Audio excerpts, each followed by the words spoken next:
Of. Ne yapacağız be Kamil? Anamız sikildi. Kızı geri götürelim kaptan. Bu iş başka türlü kapanmaz.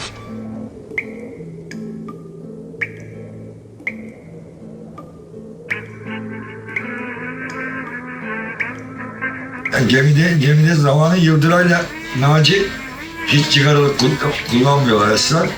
Film işte Esrar üstüne kurulu ya. Dediler ki Serdar'la bana, yani filmde Esrar olmayacak değil mi? Biz içmiyoruz ya.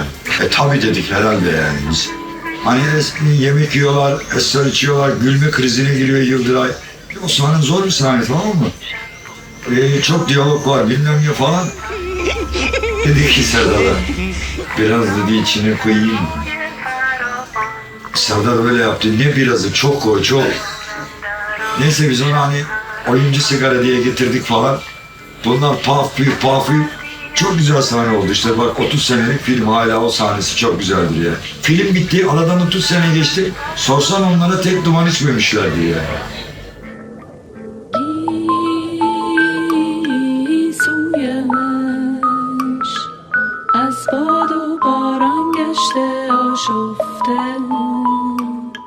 İstanbul'da yaşarken birlikte oluşturduğumuz bir sinema yapısı vardı.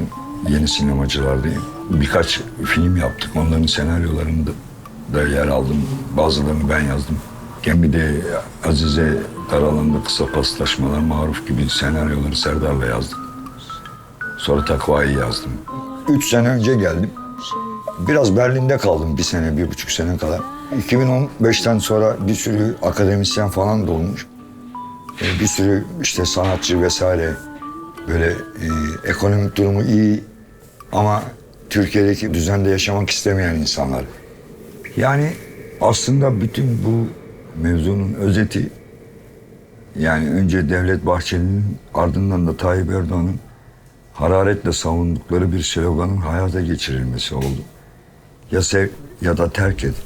Şimdi bu slogandaki sev, yani sevgiden de anladıkları itaat edin ya da burayı terk edin pozisyonuna geldi sistem. Bu noktaya nasıl gelindiğini işte çok kısa başlıklarıyla belki hatırlatılabilir. Emek sinemasına sahip çıkan bir sivil itaatsizlikle başlayan yeni bir tip örgütlenme modeli çıktı. Bunun iyi örneklerinden biri tabii, sadece bir ama güçlü bir hareketlilik oldu ve emek sineması. Böyle çok utandığımız şeyler oldu. Costa Gavraslar, Erdem Krallar, Tuncel Kurtistan, orada şoplandı, kas sıkıldı. İnsanlar dövüldü falan. Talepleri emek sineması yıkılmasın yani. Doğru mekanlarla iyi hizmet verebilmek Beyoğlu'nun ihtiyacı. Bütün Batı illerinde özellikle birbirini destekleyen ve Gezi'deki haklı talebi meşru saydığını ilan eden birçok sivil itaatsizlik eylemi gerçekleşti, isyan başladı. Bütün ülkeye yayıldığı, ülkemizin değişik yerlerinde 7 tane gencimizi kaybettik. Sırf ölenleri söylüyorum. Yani bir histerik, bir sinir krizi şeklindeki, abartmıyorum yani. Temsilcilerimizle yaptığı toplantıda dahi, yani giden soytarıları kastetmiyorum yani. Kendi adamları, Kurtlar Vadisi bilmem ne oyuncularıyla önce bir şeyler denedi. Sonra biz Taksim dayanışmaya başkasının nasıl lafı geçsin yani. Gerçekten bir sınır kriziyle geçen görüşmelerde çıldırma anı. Bunu Orta Doğu'ya yaymak istedik. Kobane de açıktan beyan etti. Yani Kobane düştü, düşecek dedi. Selahattin Demirtaş bunları anlatmak istediği için 4 senedir, 5 sene, kaç sene oldu bilmiyorum. Sorgusuz sualsiz içeride yatıyor. Üzüldüğümüz bir sürü dostum, kişisel dostlarım da var. Sırrı Süreyya gibi, Osman Kavala gibi. Mesela benim 15 yaşındaki halimdeki İstanbul çok daha özgürdü. Ben 1997'de Gemide'yi yaptık. Hatta şimdi Tayyip Erdoğan'ın sevgili sanatçısı Hülya Koçyiğit'in jüri başkanı olduğu Antalya'da da 5 ödül falan aldık Gemide'yle. Şimdi bütün kamuoyuna soruyorum, biz Gemide filmini 2019'da çekebilir miyiz? Benim sinema dünyamdan bakınca siyasi okumam, kendi maceram da budur. Öncelikle 2 sorum olacak bununla ilgili. Neden bu kadar eleştirildi ve böyle bir iddianız var mı Uğur Mumcu'nun bayrağını taşımak gibi? Şimdi eleştirilmesi olayları çok daha büyük sıkıntılarla karşı karşıya kalırsınız. Peki Sayın Aksünger, yayınımıza katıldığınız için, değerlendirmeleriniz için çok teşekkür ederim. Örgüt propagandasından yargılanmış, 20 Haziran 2016'da tutuklanmış, 17 Temmuz 2019'da da beraat etmişti. Erdoğan kalp krizi geçirdi haberi sosyal medyayı karıştırdı. Sosyal medyada Arap kullanıcıların paylaştığı ve İngiliz basın kuruluşu BBC'ye atfedilen haberlerde BBC Arabi Erdoğan kalp krizi geçirdiği iddiaları yer almaya başladı. Sağ ol hacım, sen nasılsın? İyi, özledim seni ya. Vallahi Araplar Erdoğan ölmüş diyorlar. Ne mu diyorsun? Araplar. Erdoğan ölmüş diyorlar. Ama bence gerçek değil. Başka bir şey bilmiyorum.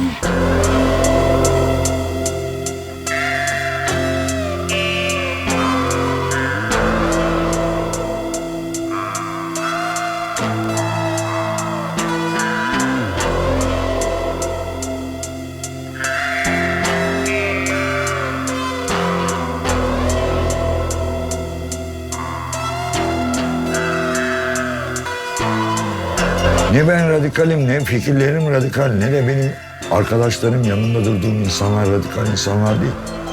Bir yer açmaya çalışıyoruz. Açtığımız yere aldığımız ilk diktiğimiz şey sarmaşık. Bir şeye tutunmak istiyoruz yani. O kadar bizi her yerden atıyorlar, itiyorlar, dövüyorlar, sövüyorlar. Ben 15 yaşından beri bu devletten dayak yiyorum yani. Bir sürü nedenle yani. Gezi Parkı'nda da değil mi? Gözlerimiz kör oldu yani. Ciğerlerimiz, belki biz her birimiz 5'er sene, 10'ar sene sonra kanserden öleceğiz. Var mı buna dair bir tıbbi çalışma? Olabilir mi? Çünkü olamaz. Çünkü Tabipler Odası'nı da hapse attı adam.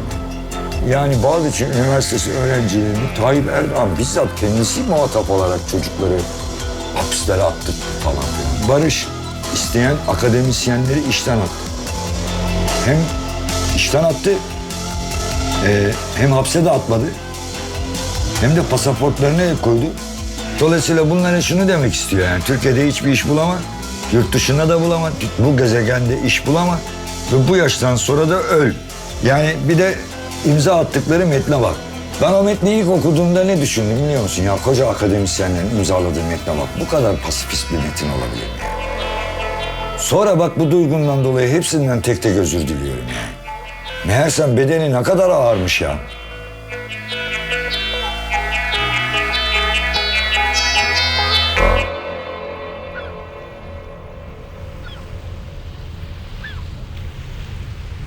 Almanya'ya tabii işte bir sürü nedenle gelenler oldu 2015'ten sonra. Büyük riskleri göze alarak denizde boğulmak, Çekoslovak polisi, Arnavut mafyası falan, burası bir rezalet yani. Kanuni mahkemelerin, hukuksuz yargılamaların falan sonucunda buraya gelmek zorunda olanlar olduğu gibi başka bir kesim daha var ki Türkiye devletiyle hiçbir sorunu yok yani. Kanuni olarak sorunu yok ama psikolojik ve sosyolojik olarak büyük problemler yaşıyor. Adam grafiker ya da kadın ressam yani. Aranmıyor ama ne bileyim bir kafeye gidip de akşamüstü 5'te bir bira içip bacak bacak üstüne atınca oradan sokaktan bir adamın gelip onun arkasından yanaşıp o otobüs görüntüleri var ya şortlu kadına yumruk atan. Öyle bir yumruk mu? Bu nasıl bir şiddet biçimi yani? Yani işte orada LGBT onur yürüyüşünde olanları dilim varmıyor. Yani bir insanlık onuru adına utanıyorum yani. Ve neden acaba 800 bin fark oldu diye de sonra aptal CNN Türk'te tartışıyorlar. Neden olacak? Çünkü kötüsünüz yani. Mesela buradan görüyoruz. Bak şimdi camdan dışarı bakalım. Saat kaç oldu? Buradan 2 tane Alman kadın istediği kıyafetle buradan geçerler, evlerine giderler. Kimse onlara kötü niyetle bile bakmaz. Kesin böyledir yani. Ama bu senin toplumunda öyle değilse, bu da bir özgürlük alanı kısıtlaması. Yani mesela ben Beyoğlu'luyum yani Beyoğlu'nu çok iyi bilirim. Mesela orada her zaman her şart altında içki ruhsatı problemi var. O dükkan içki satabilir, bu satamaz, o satar, bu satamaz. O saat 3'e kadar satar, öbürü 2'ye kadar falan. Ulan size ne milletin içki içme ayarını siz devlet olarak niye belirliyorsunuz yani? Şuraya bak ne güzel orman gibi yer şu kentin ortasında. Türkiye'de bunun onda biri, ne onda biri, %1 kadar yer için. Gezi Parkı neymiş ya arkadaş? 7 tane genç öldü.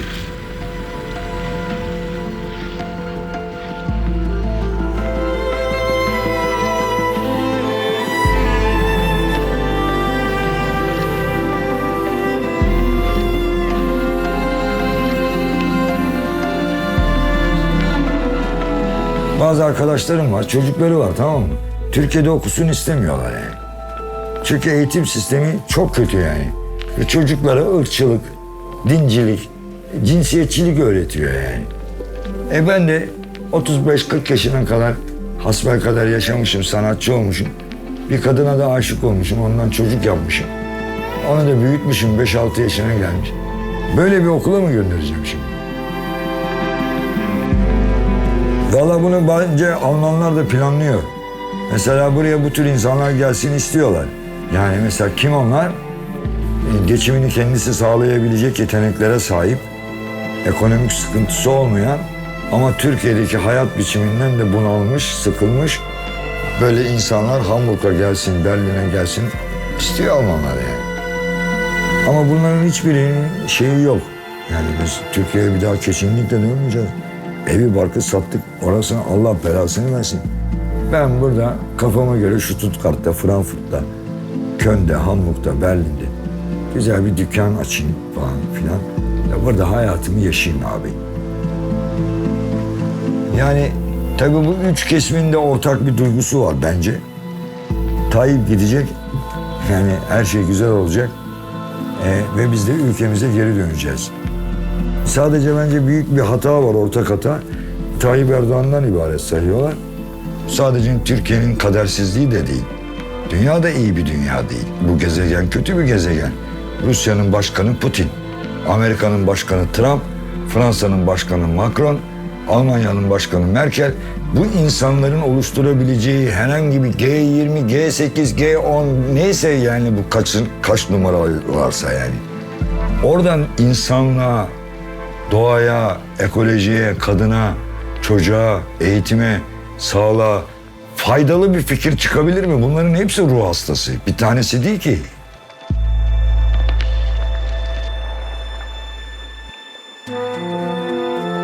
Bir memleket gibidir gemi. Ve böyle başlar film. Kaptan anlatır, bir ideolojisi vardır. Gemide metaforunu kullanarak bir ülke tarif eder. Burada nizam, düzen vesaire gibi şeyler bozulmamalıdır. Onun sorumlusu da, iktidarı da benim diye. Kaptan böyle başlar. Ve bütün film kendini bu kadar geminin bütün düzeninden, nizamından, ahlakından, felsefesinden sorumlu olduğunu sanan kaptanın aslında hiç de bir bok bilmediğini, onun altındaki insanların onun çok çok bilmediği başka bir kumpaslarla başka bir düzen kurduklarını görürüz. O zaman iktidar çaresiz kalır çünkü iktidar aslında iktidar değildir yani. Bunu fark eder. Kaptan asla iktidarın kendinde olmadığını anladığında kendine göre en yakın yoldaşına sorar. Ne yapacağız be Kamil?